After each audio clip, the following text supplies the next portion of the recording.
अभी चाहे सहारा के निवेशक वो अपने घरों में सो रहे हैं दोस्तों, लेकिन जिस तरह इस आजादी की लड़ाई के लिए हमारे पुरखों ने जान दी है, और उस समय वो अंग्रेजों से लड़े थे और हमें चोरों से लड़ना है, वो गोरों से लड़े थे, हमें चोरों से लड़ना है। हेलो दोस्तों, स्वागत है सभी का एक नए यूट्यूब के वीडियो में। दोस्तों आज की इस वीडियो में हम बात करेंगे सहारा इंडिया के सभी निवेशकों के लिए सबसे बड़ा वीडियो हो सकता है, और इस वीडियो को आप लोग ध्यान से जरूर देखिएगा। क्यों बोल रहा हूँ दोस्तों कि सहारा इंडिया के निवेशक जो लाइव दिल्ली जंतर मंतर पे जो प्रदर्शन कर रहे हैं अपने पैसों के लिए, और दोस्तों ये दोपहर का दिन हो चुका है। कहीं ना कहीं दोस्तों मैं आप लोगों को बता दूं कि जो अपडेट मेरे पास जब भी आती है मैं चाहता हूं कि मैं तुरंत उसको अपडेट करके आपके साथ शेयर कर दूं, ठीक है। कहने का मेरा मतलब है कि इस वीडियो को आप लोग ध्यान से जरूर देखिएगा। इस वीडियो में आप लोग को जो बात बताई गई है सहारा इंडिया को लेकर, आप लोग को भुगतान के लेकर कि कैसे आप लोग को क्या क्या करना है, सब कुछ इस वीडियो में पूरी डिटेल में दिखाऊंगा, तो इस वीडियो को लास्ट तक जरूर बने रहेगा। नमस्कार दोस्तों, मैं सनी कुमार गुप्ता विदाउट फनी को दोस्तों आप लोग देख रहे हैं टेक सनी। अभी तो दोस्तों Instagram, Facebook, Telegram, Twitter follow नहीं किया तो लिंक डिस्क्रिप्शन में जाएगा, तुरंत जाकर फॉलो कर सकते हैं। मन में कोई भी सवाल होते हैं तो नीचे दिए कमेंट करके पूछ सकते हैं। और दिल्ली से लाइव जंतर मंतर पे पूरी डिटेल में आपको जो भी अपडेट, जो भी जानकारी आई हुई है, मैं सब कुछ आज की इस वीडियो में पूरी डिटेल में आपके साथ शेयर करूंगा, तो इस वीडियो को लास्ट तक जरूर बने। जैसा कि दोस्तों मैं बता दूं कि पिछले दिनों में बहुत सारे जो अपडेट आए थे, लोकसभा से भी निर्मला सीतारमण जी भी बताए थे कि अपना पेपर लेकर आओ और अपना भुगतान लेकर जाओ। ऐसा सब बहुत सारे जो लोग हैं परेशान हो चुके हैं। कहने का मेरा मतलब है कि वो जो लोकसभा में जो भाषणबाजी हुई है, और उसमें दोस्तों बहुत सारे जो लोग ऐसे हैं जिन लोगों का भुगतान अभी तक नहीं मिला है। इस वीडियो को आप लोग लास्ट तक जरूर देखिएगा। जुड़ना चाहते हैं लाइव जंतर मंतर से तो पूरी डिटेल में इस वीडियो को लास्ट तक बने रहेगा। इस वीडियो को आप लोग ज़्यादा से ज़्यादा अपने दोस्तों में, अपने रिलेशन में ज़्यादा से ज़्यादा शेयर कीजिएगा, और अगर वीडियो पसंद है तो लाइक कीजिए। चलिए आज की इस वीडियो को शुरू करते हैं। पर अगर किसी का अधिकार है तो वो सहारा के एक निवेशक का अधिकार है कि नहीं, मैं आपसे पूछना चाहता हूं। और उन संपत्तियों पर अगर आपका अधिकार है, 24,779 करोड़ रुपए जो सहारा सेबी रिफंड पोर्टल में डाले जाने की बात है, अगर उन पैसों का जो सेबी के पास जमा है किसी का अधिकार है, तो उन पैसों पर आपका और हमारा अधिकार है दोस्तों। इसलिए आप लोगों से अनुरोध है कि सिर्फ कोर्टों के न्यायालयों के भरोसे हाथ धरे बैठे रहने से, आंदोलन को खत्म कर देने से कुछ नहीं होने वाला है। आप लोगों से गुजारिश से अनुरोध है कि गांव-गांव, शहर-शहर, दिल्ली के मोहल्ले में हमारे आम आदमी पार्टी के भी हमारे भाई लोग यहाँ जुड़े हैं, आपकी वाइफ भी यहाँ पर पार्षद रही है, और सारे लोग, मैं आप लोगों से अनुरोध करना चाहता हूँ कि कंधे से कंधा मिलाकर भाई शुक्ला जी के, चतुर्वेदी जी के, हमारे सारे भाइयों के साथ, चरण सिंह जी के साथ ताकत से आप लोगों को लड़ना पड़ेगा। और अभी इस बात की परवाह करने की जरूरत नहीं है कि हम 1000 है, 2000 या 500 है। भारतवर्ष जब आजाद हुआ तो आजादी का झंडा लिए कुछ ही दीवाने चले थे, जिन्हें यह उम्मीद थी, विश्वास था कि एक दिन इन सोए हुए लोगों को हम जगाने में सफल हो जाएंगे। अभी चाहे सहारा के निवेशक वो अपने घरों में सो रहे हैं दोस्तों, लेकिन जिस तरह इस आजादी की लड़ाई के लिए हमारे पुरखों ने जान दी है, और उस समय वो अंग्रेजों से लड़े थे और हमें चोरों से लड़ना है, वो गोरों से लड़े थे, हमें चोरों से लड़ना है। और इन चोरों से लड़ाई में आप लोग, ये जो आजादी के दीवाने, ये तिरंगा लेकर चले हैं, मुझे उम्मीद है, विश्वास है कि ये दीवाने एक दिन सफल होंगे। ये भारतवर्ष में सहारा के जो निवेशक अपने खून पसीने की गाड़ी कमाई, जो सहारा ने खाई है, उस पैसे को, अधिकार के पैसे को निकालने में सफल होंगे। दिल्ली के लिए मेरा अनुरोध है कि आज अगले आंदोलन की रूपरेखा तय की जाए, और अगली बार जो आंदोलन हो उसमें ढोल धमाके और झंडों के साथ दिल्ली की सड़कों पर सहारा पीड़ित नजर आए। निर्मला सीतारमण जी, ये ऐसी दिन बुराई बारात उनके यहाँ लाखों लोगों की पहुंचे कि भोजन के माम में उनके यहाँ पड़ जाना चाहिए। सो दोस्तों, ऐसा मेरा आपसे अनुरोध है। मैं दिल्ली के लोगों को धन्यवाद देना चाहता हूँ, और पूरे आप सब लोगों से आह्वान करना चाहता हूं कि उन्हें सहयोग करें, समर्थन करें। भाई अमर सिंह जी के लिए एक बार जोरदार तालियां। आप सब लोगों ने, आप लोगों ने जो हमारा हौसला अफजाई की उसके लिए धन्यवाद। साथियों, एक बार जोरदार नारे आपके साथ। इंकलाब, इंकलाब। आप ऐसे कैसे बोल देंगे जब तक आपको बोलने नहीं दिया जाएगा? और जब बोलेंगे तो आप रुकेंगे नहीं। अब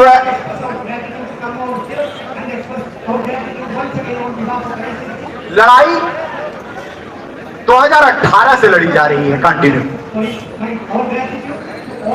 इतनी देर में तो हम सब 13 लाख 12 लाख कहे जाने वाले कार्यकर्ता और 13 करोड़ लोगों की चर्चा हो रही थी जमाकर्ता का।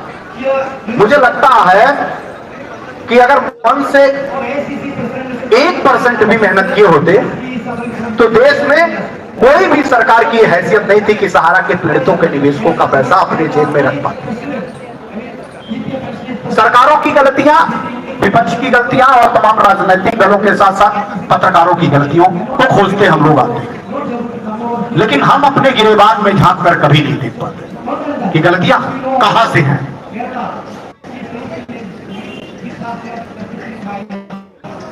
वो लोग जो राजनीतिक दलों का विषाद बनाते हैं, इतिहास गवाह है, इसी दिल्ली में कुछ चंद साल पहले एक पार्टी का गठन हुआ जिस पार्टी का नाम है आम आदमी पार्टी। और देखते ही देखते दुनिया का, अरे हिंदुस्तान का तीसरा राष्ट्रीय मतलब राष्ट्रीय पार्टी में परिवर्तित हो गया, क्योंकि वो निज स्वार्थ समाज की बात करते करते पार्टी का गठन तो हो जाता है, लेकिन जिनका खुद का पैसा है वो अपने लिए एकत्रित नहीं हो पाते, जिनकी संख्या करोड़ों में है, जो 1 लाख तक लोग नहीं निकल पाते। कोई संगठन आपके घर में पैसा लेकर के नहीं, संगठन का जितना काम है संगठन पूरी शिद्दत के साथ आपको जगाने के लिए करता है, प्राणों की बाजी लगाने के लिए भी तैयार खड़ा है। जब कहीं कोई निकलने की बात नहीं करता है तो संगठन के जाबाज साथी देश की सरकारों से लड़ जाते हैं, पुलिस प्रशासन से भी लड़ जाते हैं, अपना घर परिवार छोड़ करके निकलते हैं। किसके लिए? संगठन का उद्देश्य 13 करोड़ निवेशकों का पैसे का भुगतान और कार्यकर्ताओं का सम्मान। दिल्ली नहीं खड़ी हो पा रही, बड़ी कोशिश किया गया। पिछली कार्यक्रम के दौरान हम सभी लोगों ने दिल्ली के कुछ साथियों को पाया और दिल्ली के साथियों से दिल्ली में हम लोगों ने कुछ टीम खड़ा की। अब दिल्ली की एक बड़ी जिम्मेदारी है, हम देश भर से जो घूम के आते हैं तो दिल्ली में ही अपनी एक बड़ी टीम नहीं पाते हैं, उसके कारण हम बार बार सरकारों को पूरी तरह से दबाव नहीं बना पाते। ऐसे में हमको दिल्ली को बड़ा करना है और दिल्ली के जो लोग हैं ये खास संकल्प लें कि संगठनात्मक ढांचे के साथ अपने निवेशकों और अपने उन कार्यकर्ता साथियों को जिनका सम्मान भी लगा है, पैसा, वो तमाम रास्ते खुले विकल्प के रूप में दिखाई दे रहे हैं, वहां से ले आकर के अपने सम्मान को भी बचाएं और निवेशकों के पैसे का भुगतान भी करें। तो उसके लिए संगठन बहुत जरूरी है और संगठन का बड़ा होना बहुत जरूरी है। हमारी पिछली मीटिंग में अमर सिंह साहब की मुलाकात हुई हमारे कार्यालय पे, बहुत देर तक हम सब लोग एक दूसरे को जानते, परखते, समझते रहे और एक निर्णय हुआ कि दिल्ली के जंतर मंतर पे एक कार्यक्रम तय किया जाए और वो दिल्ली के कमेटी के द्वारा आयोजित हो, जिसमें हमारा संगठन वो प्रयास करे कि सभी लोग आए, दिल्ली के लोग आए और बाहर के लोग आए। बहुत थक चुके हैं लोग आंदोलन करते करते करते करके, क्योंकि दिल्ली के लोग अगर बड़े पैमाने पर उनका साथ देते तो उनका हौसला बढ़ता और दिल्ली से 50,000 लोग निकलते और अगर 50,000 लोग बाहर से आते तो संख्या 1 लाख की हो जाती। और दिल्ली से 50,000 लोग निकलना बहुत कठिन काम नहीं था, क्योंकि उनको 15 किलोमीटर से आना था, लेकिन चूंकि संगठनात्मक ढांचा नहीं था, अब दिल्ली में केंद्रीय कार्यालय भी खुल चुका है और उस केंद्रीय कार्यालय से अब हम सब लोग दिल्ली से तब जाएंगे जब दिल्ली में 50,000 लोगों को इन्हीं जंतर मंतर पर खड़ा कर देंगे।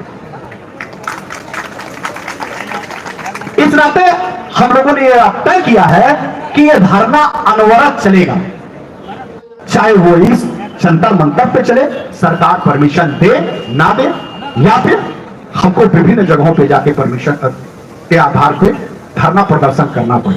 वो दिन भी रहेगा कि हो सकता है कि देश के प्रधानमंत्री के कार्यालय पे भी धरना देना पड़े। हो सकता है जो वित्त मंत्री ने आज कहा है सदन में कल कि अपना कागज ले आओ, पैसा ले जाओ, तो वित्त मंत्री के कार्यालय पे भी चला जाए, वित्त मंत्री के आवास पे भी चला जाए और वो कागज उनको दिया जाए कि सबको तो दे दिया, तुम भी ले लो और पैसा दे। हमारे वो साथी जो याद है कि हम 43 दिन चल रहे थे और सारे के सारे लोग चले गए थे, 2600 साथी बचे हुए थे दिल्ली में। उन 26 लोगों ने दिल्ली के संसद भवन के सामने जाकर के धरना प्रदर्शन कर दिया था। वो दिन इसी कार्यक्रमों के दौरान कहां होगा? क्या प्रधानमंत्री के कार्यालय हो जाए, स्वयं गृह मंत्री के कार्यालय हो जाए, या फिर वित्त मंत्री के कार्यालय पे हो जाए या आवास पे हो जाए, क्योंकि उन लोगों ने कमिटमेंट किया है। पैसा तो अब हमको चाहिए, जब उन्होंने कहा हमारे पास है पैसा, हमने 40,000 करोड़ का, अब हमको सहारा से पैसा नहीं चाहिए, क्योंकि सरकार ने बेटा दिया है कि 40,000 करोड़ रुपया है। सहारा अपना काम करे ना करे उससे कोई फर्क नहीं पड़ता। अब सरकार हमको पैसा दे दे, क्योंकि सरकार ने कमिटमेंट कर लिया है कि 40,000 करोड़ रुपया हमारे पास है। पैसे का बंदोबस्त ना करने पाए, इस नाते आपकी जरूरत है कि आंखें और निगाहें खोले रखिए, क्योंकि इनके नेता उस 40,000 करोड़ पे अपनी आंख गड़ाए बैठे हैं। सहारा की संपत्तियों पे आंख गड़ाए हैं कि नहीं गड़ाए हैं इसकी जानकारी नहीं है, लेकिन 40,000 करोड़ रुपए जो सरकार के पास पहुंच गए हैं, और जो सदन में वित्त मंत्री खुलेआम ये बात कहती है कि पैसा हमारे पास है, आके ले जाओ, लो नहीं तो पैसा राजनेता ले लेंगे। हाँ भाई, सरकार विरोधी हुआ कि पार्टी विरोधी हुआ कि आंदोलन विरोधी, उस पैसे को ले लो, नहीं तो एक नेता खो जाएंगे। अमित शाह जैसे लोग ले लेंगे ये पैसा, उनसे जुड़े राजनेता ले लेंगे ये पैसा, उनके पार्टी के चंदों में चला जाएगा ये पैसा। अब विपक्ष नहीं है उसमें, ये तो सरकार के पास है, वो चुनाव में खर्च कर डालेंगे ये पैसा, आपके आंखों के सामने वो पैसा चला जाएगा। फिर दोस्त सहारा को मत देना, फिर दोस्त आंदोलन को मत देना, फिर दोस्त कार्यकर्ताओं को मत देना। पैसा तो मोदी सरकार की वित्त मंत्री कह रही है, कागज ले आओ पैसा ले जाओ। अब आपने किसी सहारा वाले से जाकर के कहा कि हमारा पैसा है हमको दो, तो आप अपराधी हो। किसी एजेंट से जाकर के पूछा कि हमारा पैसा है दो, तो आप अपराधी हो। आपका कोई पैसा नहीं किसी एजेंट और किसी सहारा ने लिया है, क्योंकि अब सरकार के पास पैसा है। जब सहारा से मांगना था, आप नहीं मांग पाए। जब उनके अधिकारियों के सीधे पे चढ़ जाना था, नहीं चढ़ पाए। जब एजेंटों के घरों पे चढ़ा जाना था, नहीं जा पाए। अब सरकार के पास चला गया है, और वित्त मंत्री जैसी देश की वित्त मंत्री है जिनके पूरा राजस्व उन्हीं के पास है, वो कह रही है सदन में चिल्ला करके, पैसा है, कागज लाओ ले जाओ। तो चलो ना मानो कागज लेकर के, घर बैठ जाओगे तो पैसा डूब जाएगा। आंदोलन का काम सिर्फ जागरूक करना है, सच बताना है और सच को सामने लाना है। आपका पैसा देना या दिलाना नहीं, आंदोलन ने आपको सच तक पहुंचा दिया है। 26,000 करोड़ था, अब 40,000 करोड़ है, ले लो नहीं तो डूब जाएगा। अब मैं इसी के साथ दिल्ली के लोगों को एक जिम्मेदारी सौंपता हूं, और मैं आपके बड़े भाई हैं, हम लोग बातों बातों में पता लगा कि हम लोग पूर्वांचल की ही धरती से है, मेरा घर बस्ती है, तो इनका पैतृक घर गोरखपुर है, और गोरखपुर से अमर सिंह जी आते हैं, और अमर सिंह जी यहाँ पे दिल्ली के लोगों में, जो दिल्ली में सहारा की यूनिट मानी जाती है, उसमें कैडर के कार्यकर्ता है।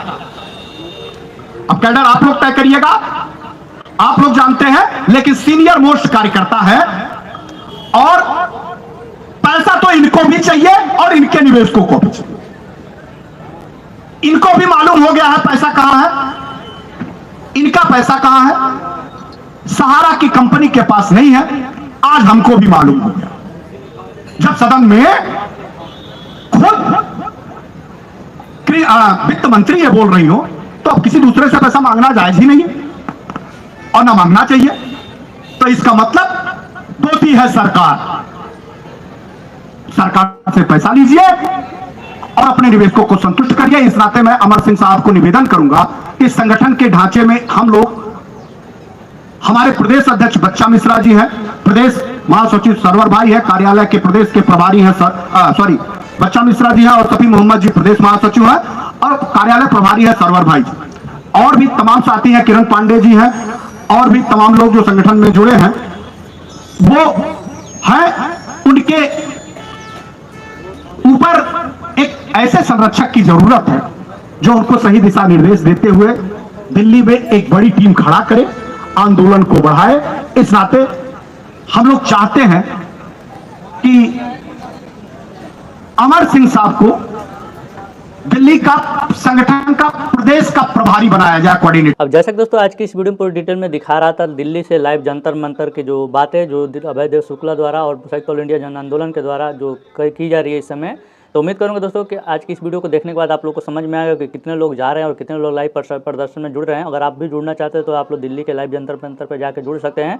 ये वीडियो आप लोग कैसा लगा कमेंट करके जरूर बताएगा। वीडियो अगर आप लोग को पसंद आई होगी तो वीडियो को लाइक करिएगा। चैनल पर पहली बार आए तो चैनल को सब्सक्राइब करके बेल आइकन को भी ऑन कीजिए ताकि यूट्यूब के रिलेटेड, बैंकिंग के रिलेटेड, टेक्नोलॉजी के रिलेटेड जितनी वीडियो है इसका नोटिफिकेशन आप तक पहुँच सके। उम्मीद करूँगा दोस्तों कि आज का वीडियो आप लोग को पसंद है। मिलते हैं नेक्स्ट वीडियो टॉपिक के साथ। तब तक दोस्तों जय हिंद, जय भारत, वंदे मातरम।